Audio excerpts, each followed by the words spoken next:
more about what we can do on climate change and what action we can all take to try and reduce it. So if I can hand over to you, Jo.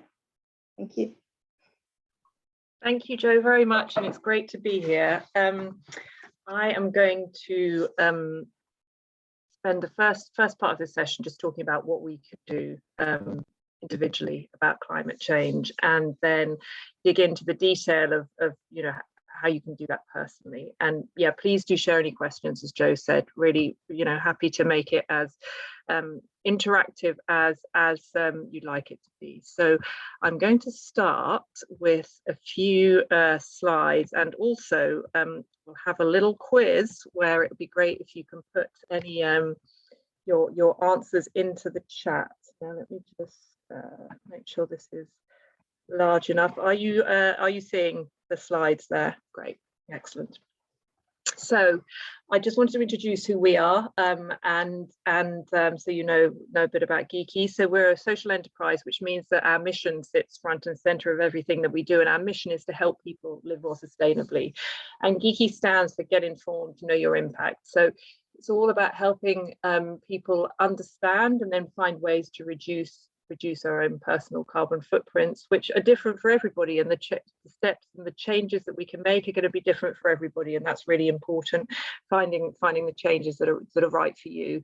And also, often the good news is people feel really good about it, and that often lifestyle changes can actually be life enhancers as well. So we work with lots of different organizations. It's really exciting to be working with the University of York, and also with SOS team, who we're going to hear from Rachel a bit later as well, in terms of the work that we're all doing together.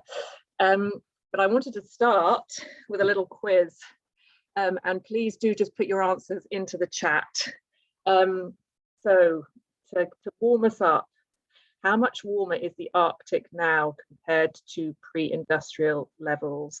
Is it 1? Or A, I should say, 0.7 degrees Celsius? Is it B, 2.5 degrees Celsius? Or C, 3 to 4 degrees Celsius?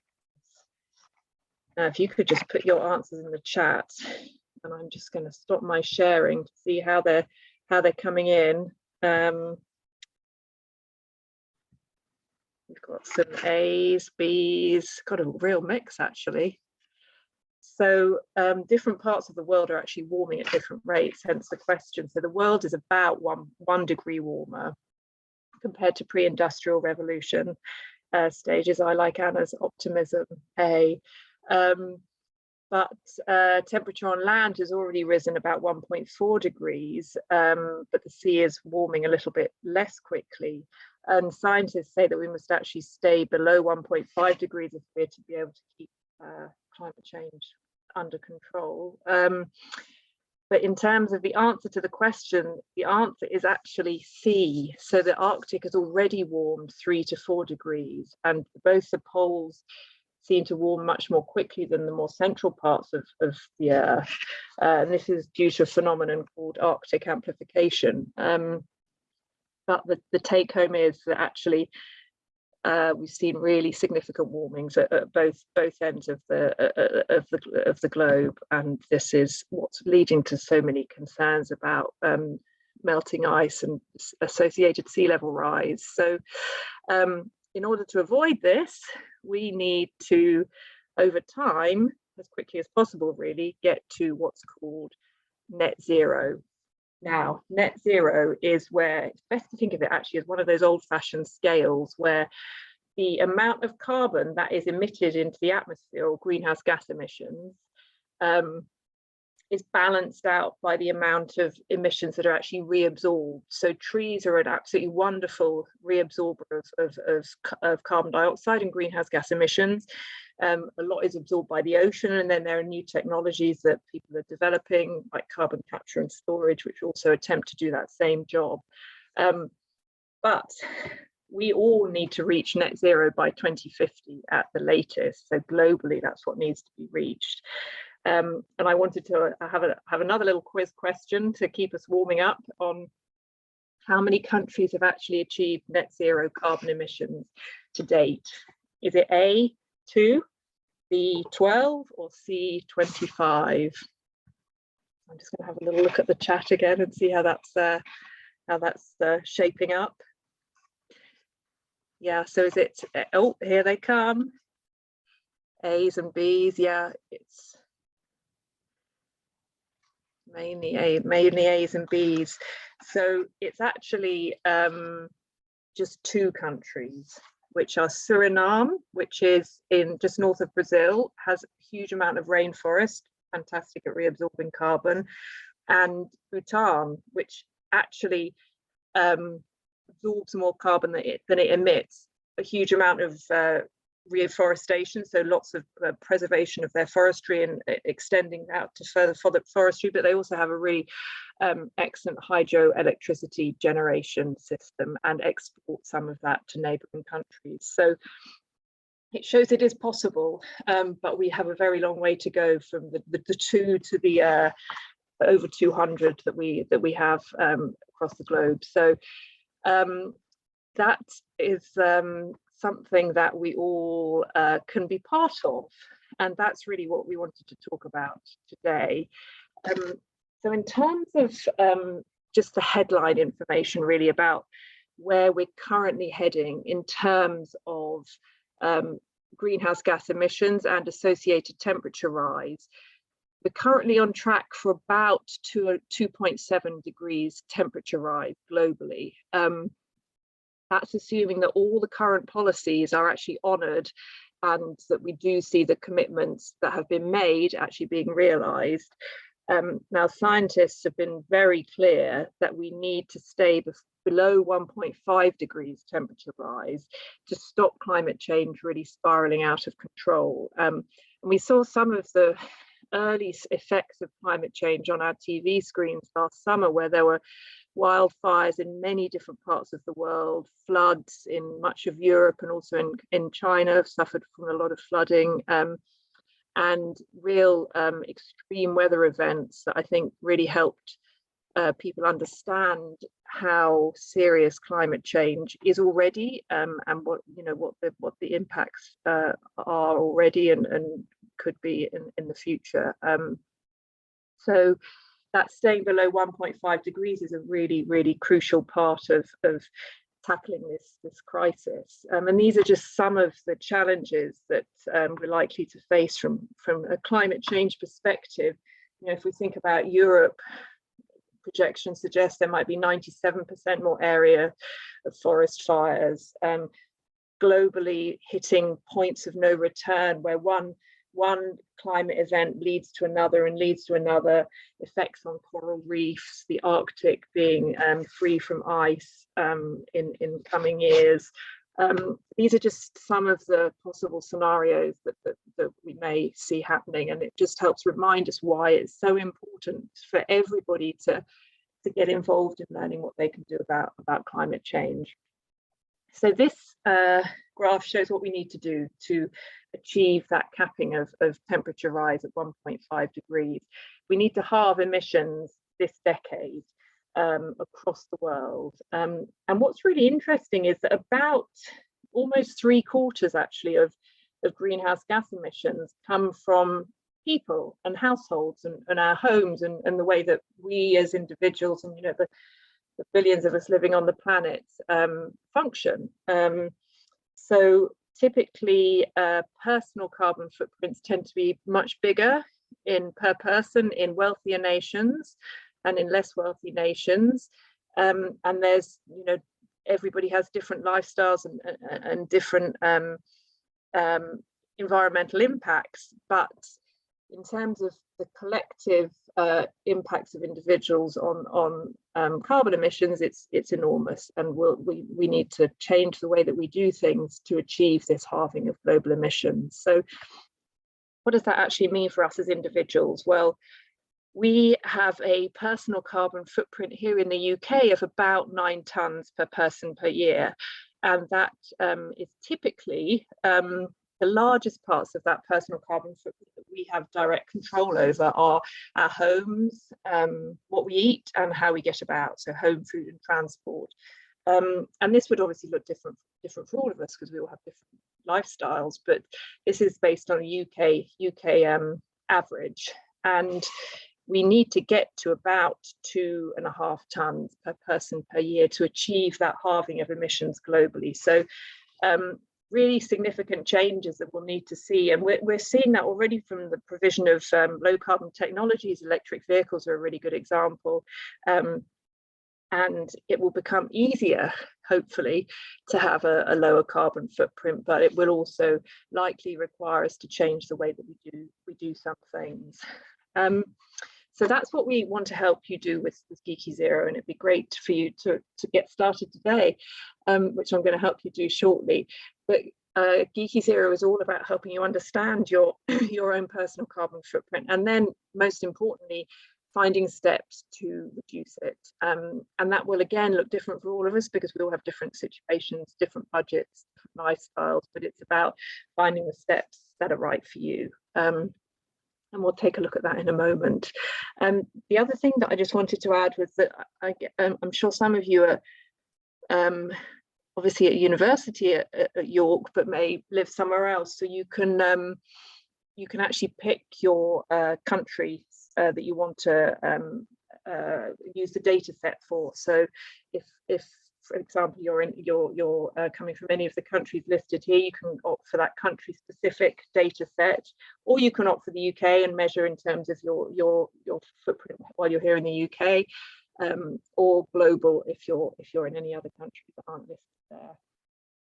So what I wanted to do now is to show you how it works, and then after that I'm going to just drop the link into the chat, so that if any of you haven't yet joined the York account, you'll be able to do that today. So what we'll do is take a look at how you can get started today. So when you first sign up to Giki Zero, which you can use on your laptop, desktop, phone, what are they called? iPads. You can answer a few really simple questions just to get started in terms of getting an initial estimate of your carbon footprint. That's where you choose your country that you want to that you're a part of. So what we'll show on your progress page, and this is very much your personal progress page, is your average carbon footprint. So this is based on the information that you've put in and the country average. And what we do is show that against your country average and the global average, which is about 5 tons per person per year, just to give you some context in terms of what's happening globally. And then that all important target, 2.5 tons by 2030. And you can then get much more detailed in your footprints area. And this is a really good way to just work out which parts of your lifestyle have the biggest impact. And this will again be different for many of us, but here we cover your home, food, transport, purchases. So clothing, for example, you can go in and put in, the exact number of clothes that you might be planning on buying this year. Whether you're buying secondhand, that kind of thing, which makes a big difference in terms of environmental impact. If we have a look at diet, for example. So here, this person is currently a vegetarian, but let's say they've decided they're going to go vegan, and they are going to go locally grown.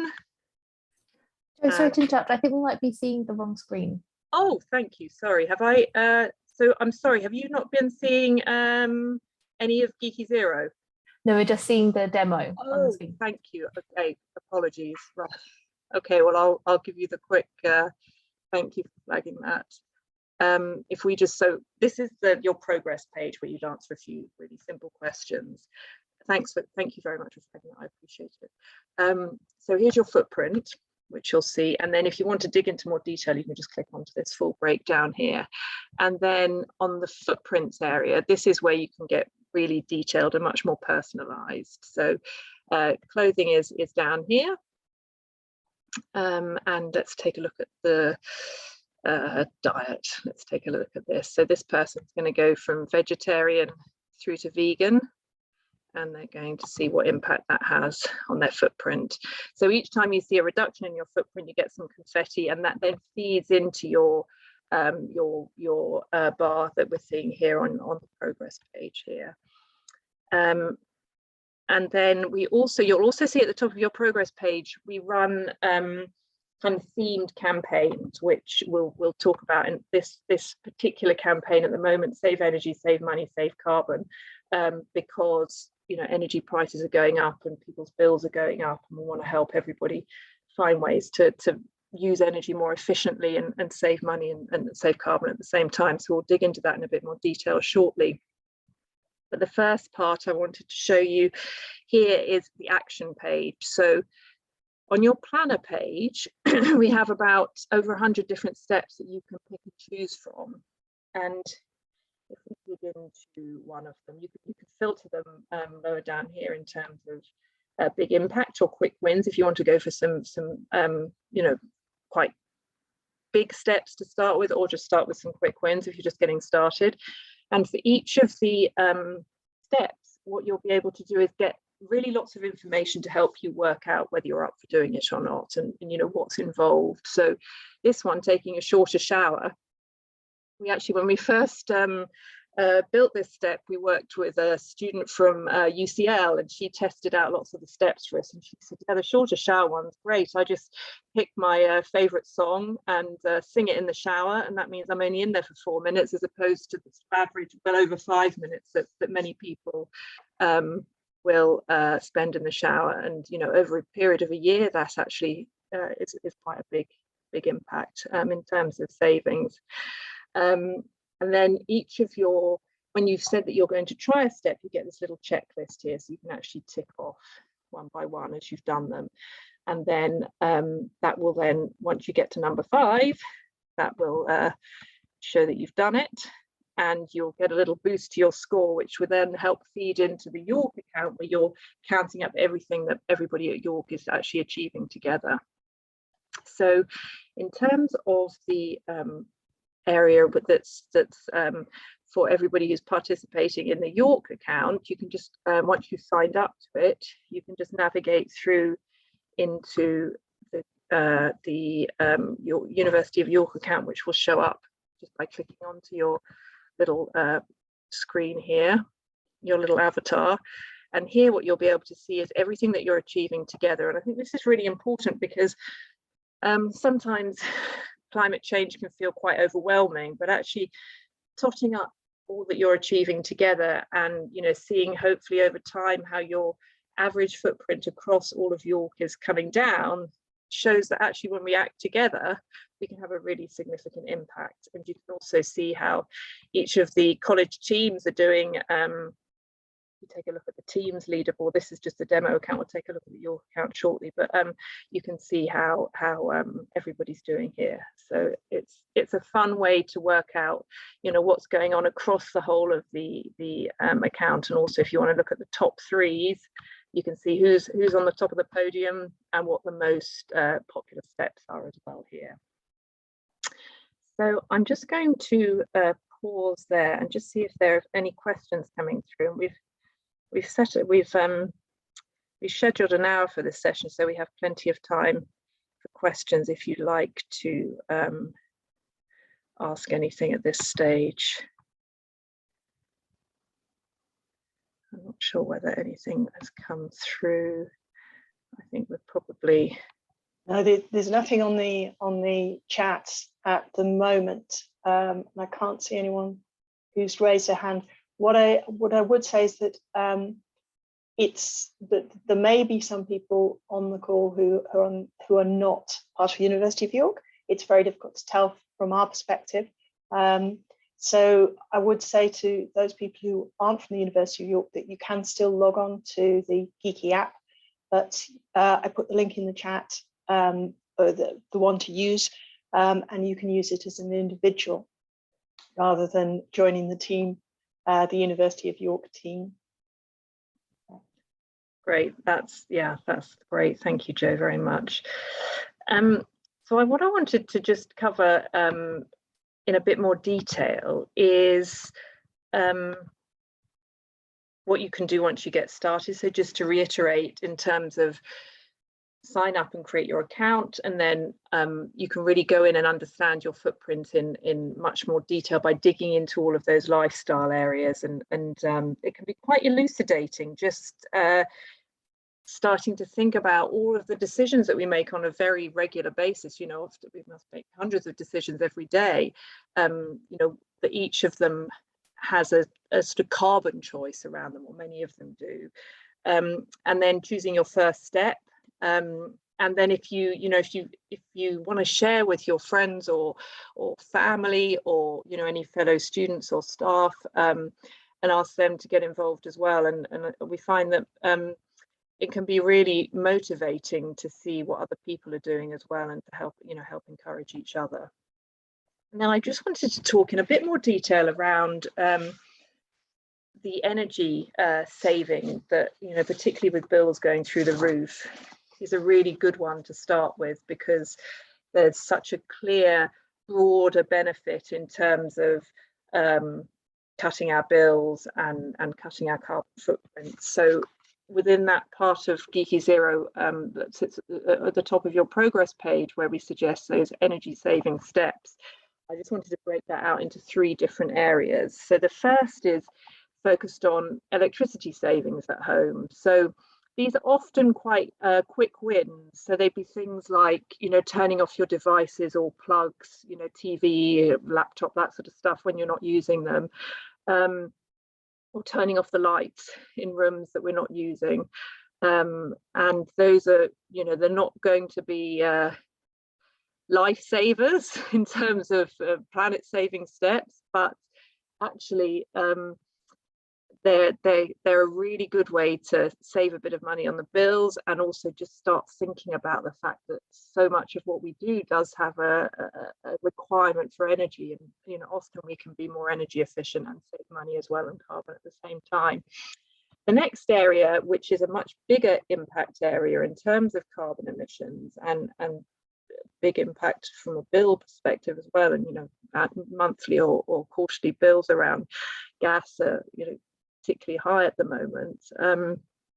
Thinking about saving energy from heating or water heating in our homes. So there's again some kind of smaller quick wins that we can start on.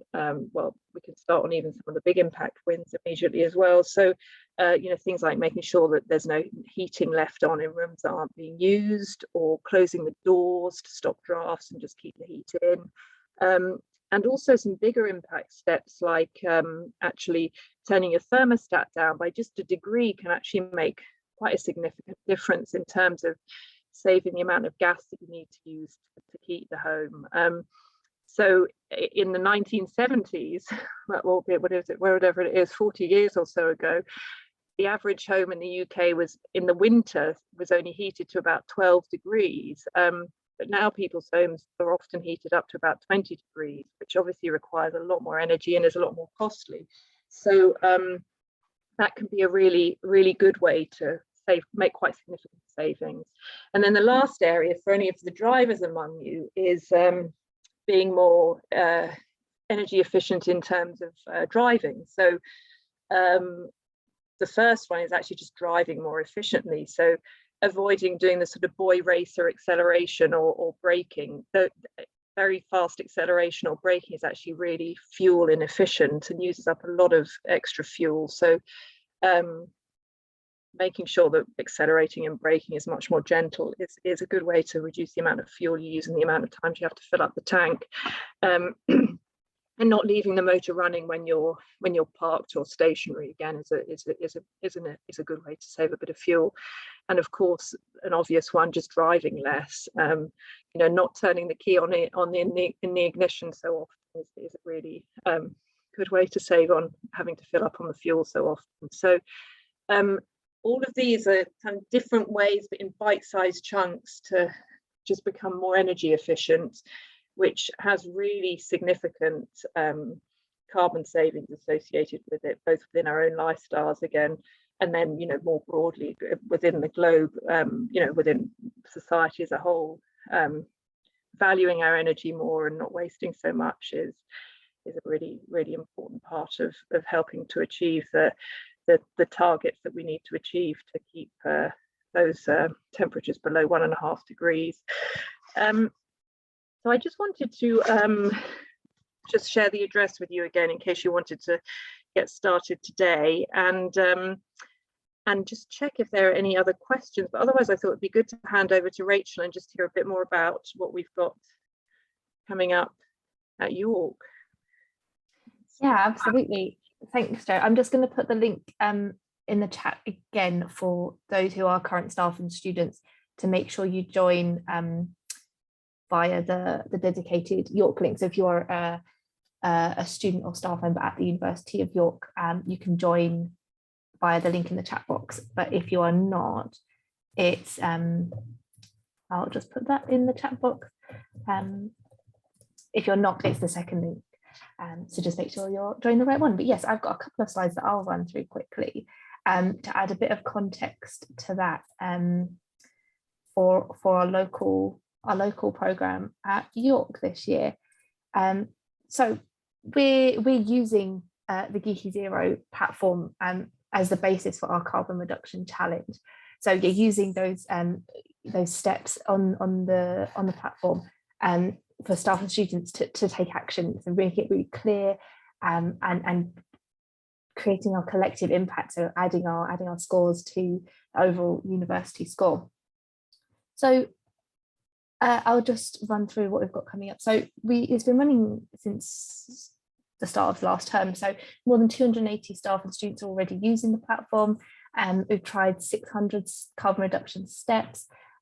So far we've saved or through our steps that people are trying, we've got a potential saving of nearly 70,000 kilograms of CO2, over 9,000 items of single-use plastic would be avoided, and nearly 4 million litres of water if everyone goes ahead and completes the actions that they said they're going to try.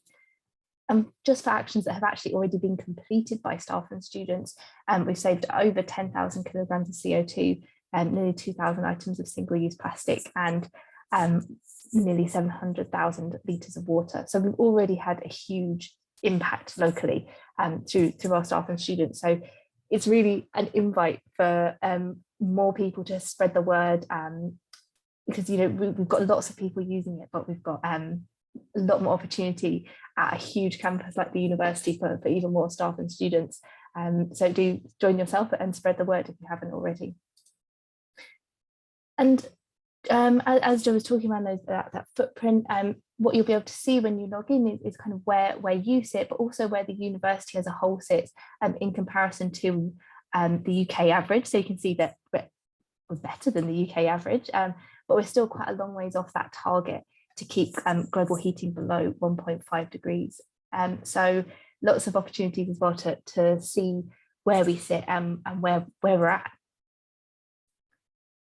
And as some extra motivation, even on top of the reasons that Jo outlined of why it's so important, we're also running a few competitions to help people get involved, motivate people. And one of those is, we've got a competition running now until the 11th of March. All you have to do is join the University of York team, try at least one step, and you'll be in the prize draw to win a pair of return LNER tickets or a £10 ethical shopping voucher. So that's LNER is the East Coast mainline route. So from York, you could go down to London or up to Edinburgh, to Newcastle, so anywhere along that line, a little getaway prize draw. So do log in, join, and take at least one step for your chance to win. And the second prize is a £10 ethical shopping voucher. So 2 chances to win for University of York staff and students. And contextualising it within One Planet Week, obviously the theme is equity and local economy, and the carbon reduction challenge sits so well with that theme, because of the equity that Jo mentioned around, we are not one of the countries that have reached net zero yet. We've got a long way to go if we want to be in line with that target. And so whilst also we don't experience the worst effects of climate change here in the UK, that's happening in places where they are not contributing as much to the problem. So it fits really well with the equity side, and there's lots of actions on the tool that are around local economy. So we've highlighted some of those when, if you log in during One Planet Week, you can see when you log in, we've highlighted some that are particularly relevant to local economy. And it can be your next step. So after One Planet Week is over and the events are over, it's your way to continue to engage with the themes and build it into your everyday life and keep One Planet Week going all year round. So your next steps for staff and students is to register for the challenge using the link in the chat box. And you'll go through, refine your footprint and really get a good grasp of what where you're currently at, and it will help you to show you what steps are going to be most relevant to you, what's going to have the biggest impact. And then you can join your college or department team, so you can see what people are doing around you in your college or your department. Students can join their college and their academic department. And you can plan your steps, watch your impact and our collective impact across the university add up. We're really excited to see how much we can achieve before the end of the academic year. And because we do want to reach as many staff and students as possible, share with colleagues, share with your with students. If you are a student, share with your flatmates or your course mates, and let's get as many people as possible joining the challenge and seeing the collective impact we can have. So yeah, just a bit of taking it from the kind of global to the very local, what we're doing here. Just wanted to share that, but that's everything from me. Thank you very much, Jo and Rachel. Sorry, let me just turn my video back on. There we go. I wanted to see if had anyone got any questions either about the challenge that we're running at York or any questions directly for Jo on the Giki app. As I said before, if you either want to raise your hand using the reactions button in the menu at the bottom, or if you just want to put something in the chat button, in the chat box, I can raise it for you as a question. While you've got time to think on those, Jo, could I just ask you something about something that struck me on the Giki app? You've got both a carbon footprint and you've got a Giki score. Could you just elaborate on how each of those is calculated? And the fact that one of them you want to go down and the other you want to go up. Yes, I will. That's a very good point. Thank you. So in a nutshell, and then I'll go into a bit more detail, your footprint, you obviously want to go down, and that's actually calculated based on the information that you put into Giki Zero, the country that you opt for, and the more kind of granularity and detail that you put in, the more personalized it becomes. So for example, let's take flights, for example. If you go in and put, I'm going to take 2 long-haul flights here, we'll calculate that based on the average for an average long-haul flight. If you go in and put, I'm going to take a flight from the UK to Australia and the UK to New York, then we'll calculate it based on those specific flights. And that would all feed into your personal carbon footprint. And then the score is built on a methodology which combines your carbon footprint, also the steps that you're committing to and the steps that you've completed. And as Jo says, the higher the better. And the reason why we decided that it would be helpful to create a score is 2 reasons, actually. The first being that it's often quite hard to engage with the notion of a carbon footprint. You know, what does a ton of carbon mean? How big is it? Is this big? Is it small? So by turning that into a score where we all understand the notion of a score that goes up is good, that makes it much more accessible for people who don't necessarily know about the detail of carbon footprints. And then the second thing is, within the University of York account, you'll see on the leaderboards that the scores are what show where everybody sits on the leaderboards. And we did lots of research when we were first building Giki Zero, and people didn't feel necessarily comfortable about sharing their own personal footprint with their peers and fellow students or staff, but everybody was fine with sharing their score. So actually enables you to have some good healthy competition and mutual support around improving your score without having to feel gosh, I'm not sure that I really want people to see my individual carbon footprint. So that's the rationale behind it. And if you want the full methodology of the footprints, you can actually find that on the site. If you fancy some detailed data and analysis, it's all there.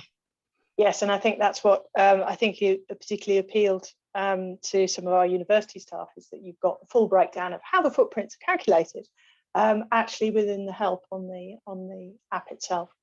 So we've had a comment and a couple of questions in. One of which is that a comment that it's very impressive, the website, and a good mechanism to contribute to the reduction of carbon dioxide. But do you register on the PC, or do you have an app? So you can register on either, actually, but in terms of, so if you register on your PC now and then you want to use on your phone subsequently, you could do that.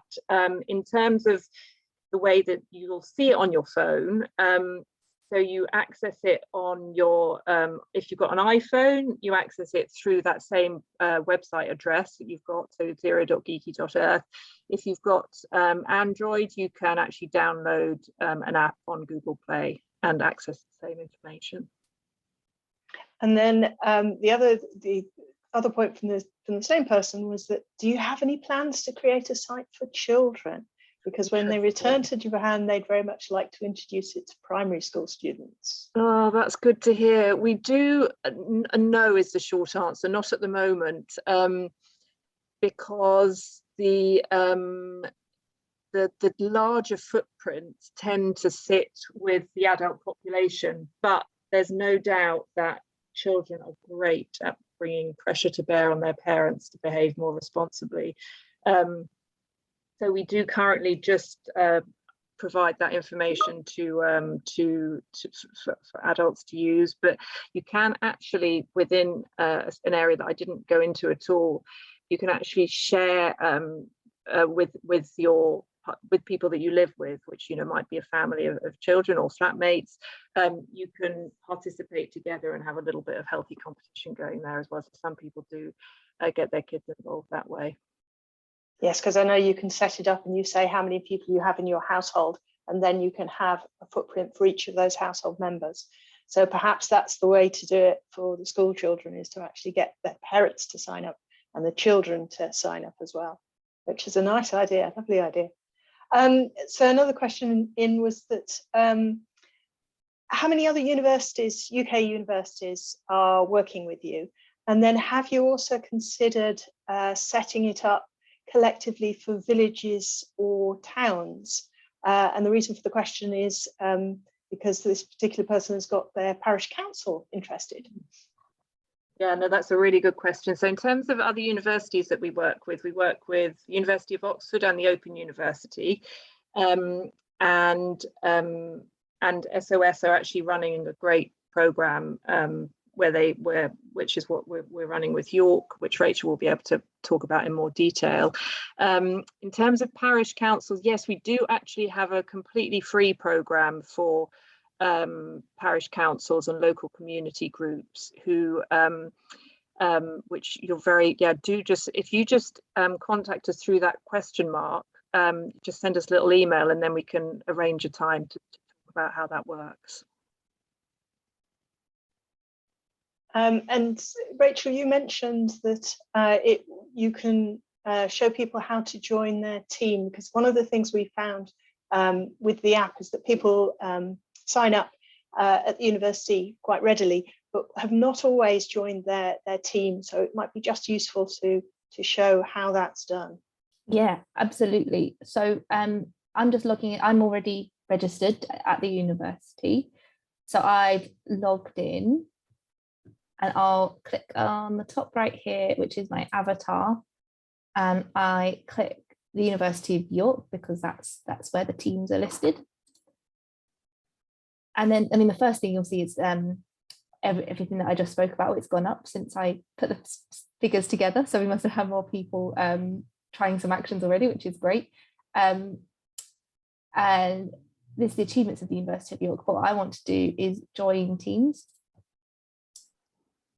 And then you can just see all the teams here. You can also search for your team, but all the academic departments and other departments at the university are listed in alphabetical order, and the colleges are all listed together with college at the start. So if you're a student, you can find your college under college and then find your team, and you click join team, and you can join more than one team if you're a student across 2 departments in your college, or if you work part-time in multiple departments, you can join any department that you sit in, and you just click join team, and then you'll be able to, when you click on your avatar, your team will come up as well, and you'll be able to see the impact of your local team as well as the university. So you can really see it at the kind of the organizational level, your personal level, and your team level. So as lots of stats to dig into. But yeah, I'll stop sharing, but happy to screen share anything else if people have any questions. So was there anything else people wanted to ask either about the app or the possible actions that you can take? As Rachel said, for the University of York, we've got a banner up at the top there, which is listing actions to take as one part of One Planet Week, but it will then move on over the next month to show some different actions, different steps you can take. I think we've put up some energy saving ones as well. As Joe was saying, there's obviously very important issue at the moment with high energy prices. So we wanted to flag up to people how they could save themselves money, as well as reducing their carbon through the app. I've just put that on the screen, Joe. So when you log in at the very top for the rest of this week, and it's got the equity and local economy, and we just picked out some actions that are relevant to this, so you can click through and try some steps that are particularly relevant to One Planet Week. You can find out more about them by clicking on them. And I would say that the actions keep increasing, don't they, Joe? We've since we started, I think back in October, there were about 120 now. I think there's now 160. So you keep adding to them, don't you? We do, and yeah, often those suggestions actually come from people just dropping in a suggestion in that little question mark. So if there's anything that you think that you'd like to see there, then we look at whether or not there's sufficient data to be able to actually assess, what the savings would be, and then whether it's accessible to a broad group of people, and then we include it. So yeah, definitely, if you have any suggestions, please do share them. Thank you very much. I think we've given people lots of food for thought and lots of different things to try. And if anyone, I can't see any hands raised or questions asked, but if people want to engage more with us on this issue of climate change, we have another activity as part of One Planet Week on Friday at 12:30, where we're looking at equity and climate justice. And it's a sort of taster for the carbon literacy training that we're running at the university. Other than that, it just leaves it to me to say thank you both to Joe and to Rachel for a very interesting contribution on this session, and say thank you for attending, and I look forward to seeing you at other events. Thank you.